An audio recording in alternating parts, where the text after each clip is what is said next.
ನಮಸ್ಕಾರ, ನ್ಯೂಸ್ 26ಗೆ ಸ್ವಾಗತ. ಕಲಬುರಗಿ ಜಿಲ್ಲೆಯ ಆಳಂದ ತಾಲೂಕಿನ ರುದ್ರವಾಡಿ ಗ್ರಾಮ ಪಂಚಾಯಿತಿಯಲ್ಲಿ ದುರ್ಬಳಕೆ ಮಾಡುತ್ತಿರುವ ಅಧ್ಯಕ್ಷರು ಮತ್ತು ಪಿಡಿಒ ಅವರ ಮೇಲೆ ಸೂಕ್ತ ಕ್ರಮ ಕೈಗೊಳ್ಳಬೇಕು. ಈ ಗ್ರಾಮ ಪಂಚಾಯಿತಿಯಲ್ಲಿ ಮಹಾತ್ಮ ಗಾಂಧಿ ಉದ್ಯೋಗ ಖಾತ್ರಿ ಯೋಜನೆ ಅಡಿಯಲ್ಲಿ ತೆರೆದ ಬಾವಿ ಬೇಕಾಬಿಟ್ಟಿ ಮಂಜೂರು ಮಾಡಿದ್ದಾರೆ. ಈ ರುದ್ರವಾಡಿ ಗ್ರಾಮ ಪಂಚಾಯಿತಿಯಲ್ಲಿ ಯಾರು ಹೇಳೋರ್ ಕೇಳೋರಿಲ್ಲ ಅನ್ನುವ ಹಾಗೆ ಆಗಿದೆ. ತಪ್ಪಿತಸ್ಥರ ವಿರುದ್ಧ ಸೂಕ್ತ ಕ್ರಮ ಕೈಗೊಳ್ಳಬೇಕೆಂದು ಮಹದೇವ ಎಸ್ ಕಾಂಬಳೆ ಯುವ ಮುಖಂಡರು ಕಲಬುರಗಿ ಜಿಲ್ಲಾ ಕಾರ್ಯನಿರತ ಪತ್ರಿಕಾ ಧ್ವನಿ ಪತ್ರಿಕಾ ಭವನದಲ್ಲಿ ಸುದ್ದಿಗೋಷ್ಠಿಯನ್ನು ನಡೆಸಿದರು. ವರದಿ ವಿಠಲ್ ಎಂಎ ಪೂಜಾರಿ, ನ್ಯೂಸ್ 26 ಕನ್ನಡ, ಕಲಬುರಗಿ. ಇವತ್ತು ಈ ಸುದ್ದಿಗೋಷ್ಠಿ ಕರೆಯುವ ಉದ್ದೇಶ ಏನಪ್ಪ ಅಂದರೆ, ಕಲಬುರಗಿ ಜಿಲ್ಲೆಯ ಆಳಂದ ತಾಲೂಕಿನ ರುದ್ರವಾಡಿ ಗ್ರಾಮ ಪಂಚಾಯಿತಿಯಲ್ಲಿ ಈಗ ಇನ್ನು ನೂತನವಾಗಿ ಆಯ್ಕೆಯಾದಂಥ ಅಧ್ಯಕ್ಷರು ಅವ್ರ ಜೊತೆಗೇ ಈಗ ಮೊನ್ನೆ ಒಂದು 4 ತಿಂಗಳ ಹಿಂದೆ ಪಂಚಾಯಿತಿ ಡೆವಲಪ್ಮೆಂಟ್ ಆಫೀಸರ್ಸು ಬಂದಿದ್ದಾರೆ. ಅವರು ತಮ್ಮ ಅಧಿಕಾರವನ್ನು ಯಾವ ರೀತಿ ದುರ್ಬಳಕೆ ಮಾಡ್ಕೊಳ್ತಾ ಇದ್ದಾರೆ ಆ ವಿಷಯದ ಬಗ್ಗೆ ಇವತ್ತು ನಾವು ಸುದ್ದಿಗೋಷ್ಠಿ ಕರೆದಿದ್ವಿ. ಈಗ ಮೊನ್ನೆ ಮಹಾತ್ಮ ಗಾಂಧಿ ಉದ್ಯೋಗ ಖಾತ್ರಿ ಯೋಜನೆ ಅಡಿಯಲ್ಲಿ ತೆರೆದ ಬಾವಿ ಅಂತಕ್ಕಂಥ ಒಂದು ಸ್ಕೀಮ್ ಬಂದಿತ್ತು. ಆ ತೆರೆದ ಬಾವಿ ಸಾಮಾನ್ಯ ಸಭೆ ಗ್ರಾಮ ಪಂಚಾಯಿತಿಯಲ್ಲಿ ಕರೆದು ಎಲ್ಲ ಸದಸ್ಯರ ಒಂದು ಅಪ್ಪಣೆ ಮೇರೆಗೆ ಚರ್ಚೆ ಮಾಡಿ ಸೂಕ್ತವಾದಂಥ ಫಲಾನುಭವಿಗೆ ಆ ತೆರೆದ ಬಾವಿ ಹಂಚಬೇಕಾಗಿತ್ತು. ಆದರೆ ಆ ರೀತಿಯವರು ಅಧ್ಯಕ್ಷರು ಮತ್ತು ಪಿ ಡಿ ಅವರು ಆ ರೀತಿ ಮಾಡಿಲ್ಲ. ನಾವು ನಮ್ಮ ಗಮನಕ್ಕೆ ಬಂದಾಗ ಇದು ತೆರೆದ ಬಾವಿ ಈ ರೀತಿ ಯಾಕೆ ಮಾಡಿದ್ರಿ ಅಂತ ನಾವು ಪ್ರಶ್ನೆ ಕೇಳಿದಾಗ ನಾವೆಲ್ಲ ಸದಸ್ಯರು ಸೇರಿ ಅವರು ಇಲ್ಲ, ಇದು ಸರ್ಕಾರದಿಂದನೇ ಅಲ್ಲಿಂದನೇ ಘೋಷಣೆಯಾಗಿ ಬಂದಿದೆ, ಇದಕ್ಕೆ ನಾವೇನು ಮಾಡೋಕ್ಕಾಗಲ್ಲ ತಂದು. ಸರ್ಕಾರಕ್ಕೂ ಮತ್ತು ಈ ತೆರೆದ ಬಾವಿಗೆ ಯಾವುದೇ ರೀತಿಯಿಂದ ಒಂದು ಸಂಬಂಧ ಇಲ್ಲ. ಇದು ಬಂದಿರೋದು ನಮ್ಮ ಗ್ರಾಮ ಪಂಚಾಯತಿ ಅಡಿಯಲ್ಲಿ. ಇದು ಏನು ಪ್ಲಾನ್, ಆಕ್ಷನ್ ಪ್ಲಾನ್ ಅಂತಾರೆ. ಈ ಪ್ಲಾನಿಗೆ ಈ ನಮ್ಮ ಅಧ್ಯಕ್ಷರು ಮತ್ತು ಪಿ ಡಿ ಒ ಸಹಿ ಮಾಡಿ ತಾಲೂಕು ಪಂಚಾಯತಿ ಕಾರ್ಯಾಲಯಕ್ಕೆ ಸಲ್ಲಿಸಿ ಅಲ್ಲಿಂದ ಅಪ್ರೂವಲ್ ತಗೊಂಡು ಈ ರೀತಿ ಅವ್ಯವಹಾರ ಮಾಡಿದ್ದಾರೆ.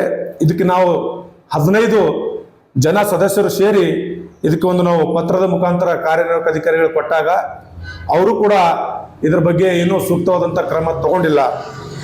ಇದರ ಜೊತೆಗೇನೆ ಎರಡನೇದು, ಇಲ್ಲಿ ಪರಮೇಶ್ವರ್ ಪೂಜಾರಿ ಅಂತ ಡಾಟಾ ಆಪರೇಟರ್ ಸುಮಾರು 16-17 ವರ್ಷಗಳಿಂದ ಇಲ್ಲಿ ಕೆಲಸ ಮಾಡ್ತಾ ಇದ್ದಾರೆ.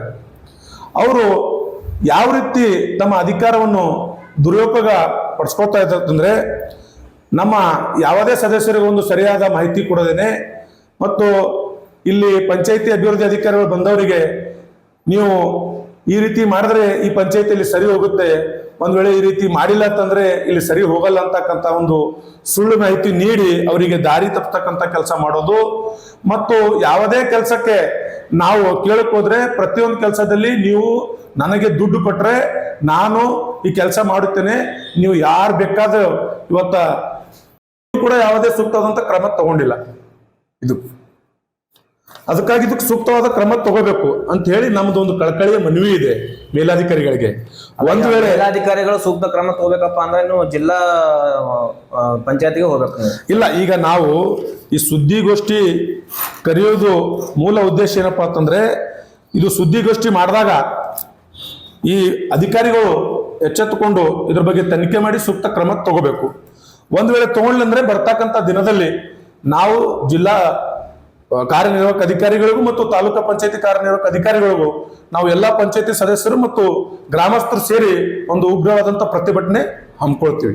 ಈಗ ಯೋಜನೆಯಲ್ಲಿ ಎಲ್ಲ ಅಧ್ಯಕ್ಷರು ಮತ್ತು ಪಿಡಿಒ ಏನು ಅಧಿಕಾರಿಗಳಿದ್ದಾರಲ್ಲ, ತಲಾ 20,000 ರೂಪಾಯಿ ಕೇಳ್ತಾ ಇದ್ದಾರೆ. ಅದಕ್ಕೆ ಏನಾದ್ರು ಸೂಕ್ತ ದಾಖಲೆ ಅದಾವ ಸರ್ ನಿಮ್ಮ ಹತ್ರ? ಇದಕ್ಕೆ ಸೂಕ್ತವಾದಂತ ದಾಖಲೆ ನಮ್ಮ ಹತ್ರ ಆಡಿಯೋ ಯಾರಾದ್ರೂ ಕೇಳಿದ ಆಡಿಯೋ ಇದೆ, ರಿಲೀಸ್ ಮಾಡಿ. ಅವ್ರ ಮಗನ ಆಡಿಯೋ ಇದೆ.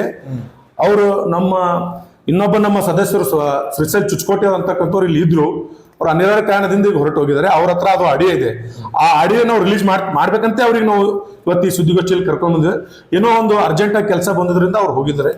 ಈಗ ಆ ಆಡಿಯೋ ಜಿಲ್ಲಾ ಪಂಚಾಯತಿ ಸಿಒ ಹತ್ರ ನಾವು ಅದು ಕೊಡ್ತೀವಿ, ತಾಲೂಕು ಪಂಚಾಯತಿಗೂ ಕೊಡ್ತೀವಿ.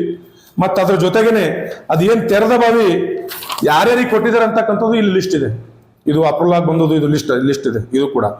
ಈಗ ಯಾವ ರೀತಿ ಕೋರಂ ಭರ್ತಿ ಆಗ್ಲಾರ್ದೇನೆ ಯಾವ ರೀತಿ ಅವರು ಇಲ್ಲಿ ಏನೇನು ಕೆಲಸ ಮಾಡ್ಬೇಕಂತಕ್ಕಂಥದ್ದು ಯಾವ ರೀತಿ ಇಲ್ಲಿ ಬರೆದಿದ್ದಾರೆ ಇದು ಕೂಡ ತಾವು ಗಮನಿಸ್ಬೇಕು. ಇದು ಪ್ರೊಸೀಡಿಂಗ್. ಇದು ಪಂಚಾಯಿತಿಯಲ್ಲಿ ಸಾಮಾನ್ಯ ಸಭೆ ನಡೆದಾಗ ಪ್ರೊಸೀಡಿಂಗ್ ಅಂತ ಇಲ್ಲಿ ಬರೀತಾರೆ. ಯಾವ ಗ್ರಾಮದಲ್ಲಿ ಯಾವ ಯೋಜನೆ ನಾವು ಕ್ರಮಗೊಂಡಿದ್ವಿ, ಏನು ಹಣವನ್ನ ನಾವು ಖರ್ಚು ಮಾಡ್ತಾ ಇದ್ವಿ ಅಂತಕ್ಕಂಥದ್ದು ಇದು ಇರ್ತದೆ. ಇದು ಅಷ್ಟು ತಮ್ಮ ಹತ್ರನ ನೋಡಿ. ಇಲ್ಲಿ ಯಾವ ಒಬ್ಬ ಸದಸ್ಯರು ಕೂಡ ಸಹಿ ಇಲ್ಲ. ಸುಮಾರು 57 ಲಕ್ಷ ರೂಪಾಯಿ ಇವತ್ತು ಪ್ಲಾನ್ ಅಪ್ರೂವ್ ಮಾಡಿಕೊಂಡು ತಮ್ಮ ಮನಸ್ಸಿಗೆ ಬಂದಂತೆ ಅಧ್ಯಕ್ಷರು ಮತ್ತು ಪಿಡಿಒಗಳು ತಮ್ಮ ಅಧಿಕಾರವನ್ನು ದುರ್ಬಳಕೆ ಮಾಡ್ಕೊಳ್ತಾ ಇದ್ದಾರೆ. ಇದಕ್ಕೆ ಸಂಬಂಧಪಟ್ಟಂತ ದಾಖಲಾತಿಗಳು ತಮ್ಮ ಹತ್ರ ಎಲ್ಲ ಇವೆ, ನಿಮಗೂ ಕೂಡ ಕೊಡ್ತೀವಿ. ಮತ್ತ ಈ ಸಂಬಂಧಪಟ್ಟಂತ ಅಧಿಕಾರಿಗಳು ಕೂಡ ನಾವು ಈ ದಾಖಲಾತಿಗಳನ್ನು ಕೊಡ್ತೀವಿ. ಇದೇನು ರಾಜಕೀಯ ಉದ್ದೇಶದಿಂದ ಮಾಡ್ತಾ ಇದ್ದಾರಾ ಅಥವಾ ಸಾರ್ವಜನಿಕರ ಉದ್ದೇಶದಿಂದ ಮಾಡ್ತಾ? ಇಲ್ಲ ಸರ್, ಇದರಲ್ಲಿ ಖಡಾಖಂಡಿತವಾಗಿ ತಮ್ಗೆ ಹೇಳ್ಬೇಕಂತಂದ್ರೆ ರಾಜಕೀಯ ಉದ್ದೇಶ ಇರ್ಲಿ ಏನೂ ಇಲ್ಲ. ಸಾರ್ವಜನಿಕರಿಗೆ ಉಪಯೋಗ ಆಗಬೇಕು. ಗ್ರಾಮ ಪಂಚಾಯತಿ ಮಟ್ಟದಲ್ಲಿ ಬರ್ತಕ್ಕಂಥ ಸರ್ಕಾರದ ಅನುದಾನವನ್ನು ಒಳ್ಳೆ ರೀತಿಯಲ್ಲಿ ಎಲ್ಲ ಗ್ರಾಮಸ್ಥರಿಗೆ ಮತ್ತು ಎಲ್ಲ ಗ್ರಾಮಗಳಿಗೆ ಇವತ್ತು ಉಪಯೋಗ ಆದರೆ ಒಳ್ಳೇದಂತಕ್ಕಂಥ ಭಾವನೆ ಇಟ್ಟುಕೊಂಡು ನಾವು ಈ ಸುದ್ದಿಗೋಷ್ಠಿ ಕರಿತಾ ಇದ್ವಿ. ಸುಮಾರು ಸಲ ನಾವು ಅವರಿಗೆ ಅಧಿಕಾರಿಗಳಿಗೆ ನಾವು ಪತ್ರದ ಮುಖಾಂತರನೂ ಕೊಟ್ಟಿದ್ವಿ ಮತ್ತು ಮೌಖಿಕವಾಗಿನೂ ಹೇಳಿದ್ವಿ. ನೋಡಿ ಸರ್, ಈ ರೀತಿ ಮಾಡಬೇಡಿ. ಒಂದು ಒಳ್ಳೆ ಇಡೀ ತಾಲೂಕಿನಲ್ಲೇ ಬಹಳ ದೊಡ್ಡದಾದಂಥ ಪಂಚಾಯತಿ ನಮ್ಮದು, 25 ವಾರ್ಡ್ ಇರ್ತಕ್ಕಂಥ ಗ್ರಾಮ ಪಂಚಾಯತಿ ನಮ್ಮ ರುದ್ರವಾಡಿ. ಈ ಎಷ್ಟೇ ಸಲ ಹೇಳಿದ್ರು ಕೂಡ ಅವರು ಇದಕ್ಕೆ ಕ್ಯಾರೆ ಅಂತಕ್ಕಂಥ ರೀತಿಯಲ್ಲಿ ಮಾಡೋದ್ರಿಂದ ಇವತ್ತು ಸಾರ್ವಜನಿಕರಿಗೆ ಗಮನಕ್ಕೆ ತರಬೇಕು. ಇಲ್ಲಿ ಯಾವ ರೀತಿ ಇವರ ಅಧಿಕಾರವನ್ನ ದುರ್ಬಳಕೆ ಮಾಡ್ಕೊಳ್ತಾ ಇದ್ದಾರೆ ಅಂತಕ್ಕಂಥ ಒಂದು ಉದ್ದೇಶ ಇಟ್ಕೊಂಡು ಈ ಸುದ್ದಿಗೋಷ್ಠಿ ಕರೆದಿದ್ವಿ. ಇದರಲ್ಲಿ ಯಾವುದೇ ರಾಜಕೀಯ ಇಲ್ಲ ಅಂತ ನಾನು ಸ್ಪಷ್ಟಪಡಿಸ್ತೇನೆ. ಇನ್ನಷ್ಟು ಸುದ್ದಿಗಾಗಿ ನೋಡ್ತಾ ಇರಿ News 26 ಕನ್ನಡ. ನಾವು ನಿಮ್ಮೊಂದಿಗೆ.